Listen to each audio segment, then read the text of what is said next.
You've already planned the whole thing. The business, the book, the life in a different city. You know the name of it. You know what it looks like. You've thought about how you'd describe it in an interview someday, and yet, nothing has started. Not a page, not a call, not a single step. And you know it's not because you don't care. You care more than anyone. Here's the thing nobody says out loud. The people who dream the biggest are often the ones who move the least. Not because they're lazy, not because they don't have the talent, but because the dream means so much to them. That starting it feels like gambling everything. And your mind doesn't like that. Your mind wants to keep you safe, so it finds ways to delay, to distract, to protect you from the moment where you find out if you're really as capable as you think. Wait, sit with that for a second. You've probably noticed the pattern. You get excited, genuinely excited. You open a new tab. You start a new note. You tell yourself this time is different. And then something shifts. Suddenly you're tired. Suddenly there's something else to handle. Suddenly the timing isn't right. And the dream stays exactly where it was. Beautiful, untouched, waiting. You've been here before. You know exactly what this feels like. Because it's not the first time. There's a psychological term for what's happening. It's called self-handicapping. And it's not a flaw. It's a strategy. An unconscious one, but a strategy. When you don't fully commit, when you stay in the planning phase, when you keep researching instead of building, you're protecting yourself. Because if you never truly start, you can never truly fail. The dream stays clean. Your potential stays intact. You stay the person who could have done it.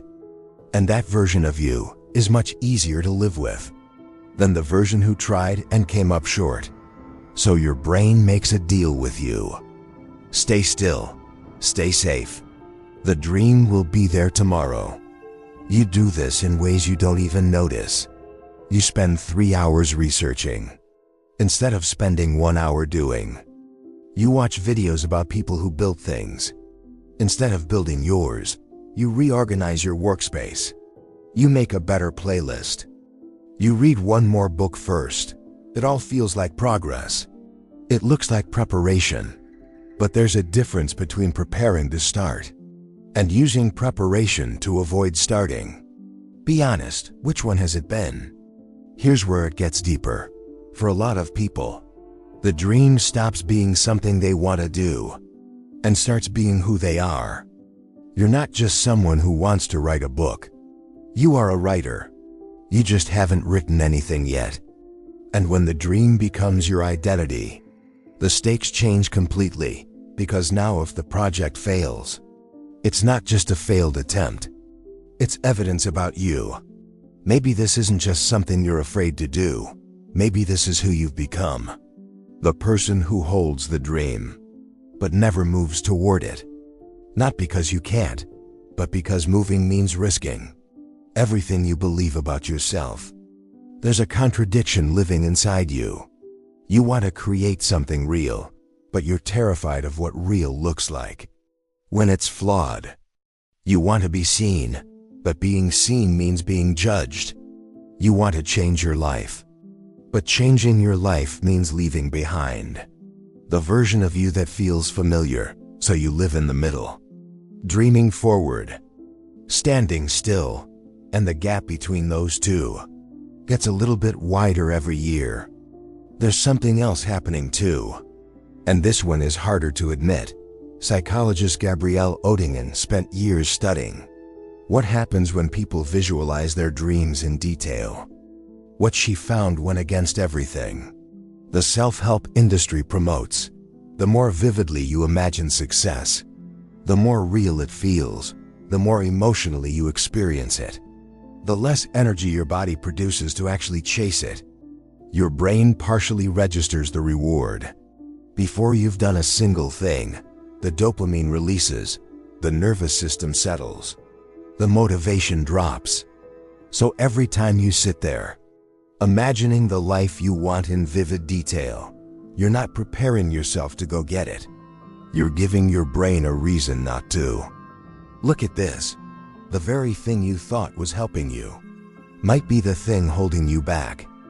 But there's something even deeper here. Something that goes back further than your current habits, further than last year. This didn't start recently. At some point, you learned that trying was risky. Maybe someone told you your dream was too big. Maybe you were laughed at for wanting something different. Maybe you were told to be realistic, to be practical, to keep your feet on the ground. Or maybe the opposite happened. Maybe people told you how special you were, how gifted, how much potential you had. And somewhere along the way, that became a burden. Because now failing doesn't just sting, it shatters something. A belief formed quietly, without you choosing it. If I try and it doesn't work out, that means something about who I am. Not the attempt, not the project, me. That belief never left. It just learned to hide, behind busyness, behind perfectionism, behind waiting for the right moment. That somehow never quite arrives. If this is landing somewhere real for you, stay. Don't leave yet. Because this next part is the one that actually matters. The problem was never the dream. The dream is valid. The vision is real. You are capable. The problem is the relationship you have with your own potential. You don't fully trust it. And so you keep the dream at a distance. Safe, protected, hypothetical. Because as long as it's hypothetical, it can still be everything you imagined. The moment you start, it becomes real. And real things are imperfect. Real things take longer than expected. Real things sometimes don't work. And you'd rather hold the perfect version than risk building an imperfect one. That's what you don't say out loud. But you felt it every time you almost started. So what changes this? Not motivation. You've had plenty of motivation. It lasts a few days and fades. Not discipline. Discipline is downstream of something else. What Oettingen's research points to is something she calls mental contrasting. Not positive visualization, not pessimism. Something more honest than both. You hold the outcome clearly in your mind, what you actually want, why it matters, and then you face the real obstacles in front of you. Not as a thought experiment, as a genuine reckoning. What specifically has been in the way? Not in general, specifically. What has stopped you this week, last month? When you do this honestly, something shifts. The energy doesn't come from an imagined future anymore. It has to come from right now. And that kind of motivation is quieter, less exciting. But it actually moves. The other thing worth considering, stop announcing the dream. When the people around you already see you as the person who's going to do that thing, something in your brain treats it as done. The social confirmation feels like progress. It isn't. Keep it closer to yourself for a while. Let the work be the announcement. And make the dream smaller before you make it real. When the vision is enormous, no single action ever feels like enough. So you never take one. But one uncomfortable hour on the one thing you've been avoiding for weeks, that's a gap you can actually cross. It doesn't make a great story, but it's the version that has a real chance of actually happening. Underneath all of this, the self-handicapping, the identity fusion, the comfortable paralysis of endless preparation, there's just fear. A very old, very human fear. Of being seen trying, of coming up short, of finding out that the gap between who you believe you are and what you're able to build is uncomfortable to look at. Most people know this about themselves. They feel it. They just don't say it, because it's easier to blame the timing than to sit with what it actually is.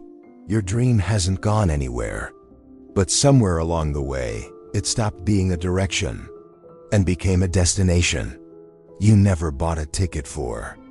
Write in the comments, what's the one thing you keep almost starting? I want to know.